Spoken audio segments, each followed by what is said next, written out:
Staying on Capitol Hill, 2 House Democrats are filing a complaint with the House Ethics Committee against first-year Republican Congressman George Santos.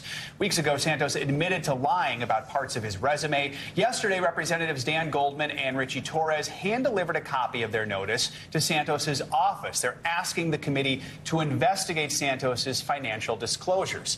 NBC News Capitol Hill correspondent Ryan Nobles joins us now from Washington. So, Ryan, walk us through what this complaint focuses on and what Congressman Goldman and Torres are hoping to achieve here.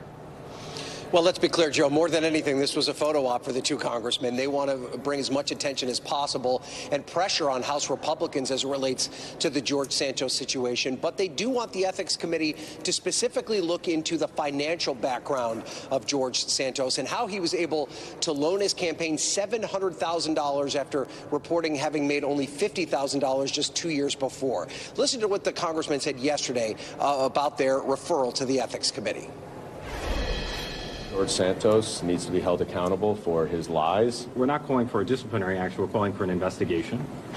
And if the committee finds that the allegations have merit, there's a range of possible disciplinary actions. What we are asking the Ethics Committee to investigate is very specifically his financial disclosures, which are highly suspicious and seemingly miraculous. Best outcome is accountability. I mean, we have to send a message that if you defraud the voters, you're going to be held accountable.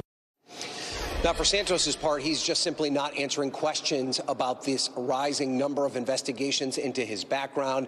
Chased by reporters all over Capitol Hill for the past week, Santos continues to say that he'll talk to the media on his time, but Joe, he hasn't told us what that time is. So, Ryan, as we were just talking about, Republicans are in charge of the House right now. So what is the likelihood of this investigation going ahead? I mean, what, if anything, could we see from the Ethics Committee? So the Ethics Committee will likely take this up because there are an equal number of Republicans and Democrats on the Ethics Committee at all time.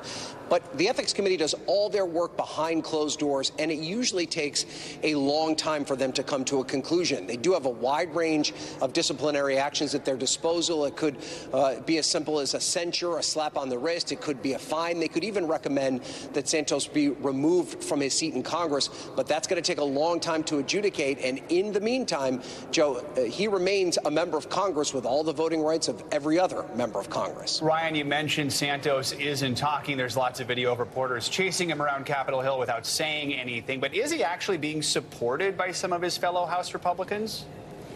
What's interesting, Joe, is that Republicans, especially Republicans in leadership, just aren't talking about George Santos. And we pressed Republican leaders about this multiple times yesterday. Steve Scalise, the majority leader, would only say that it is an internal matter that they're dealing with. I caught up with the House Speaker, Kevin McCarthy, and asked him a number of questions about Santos.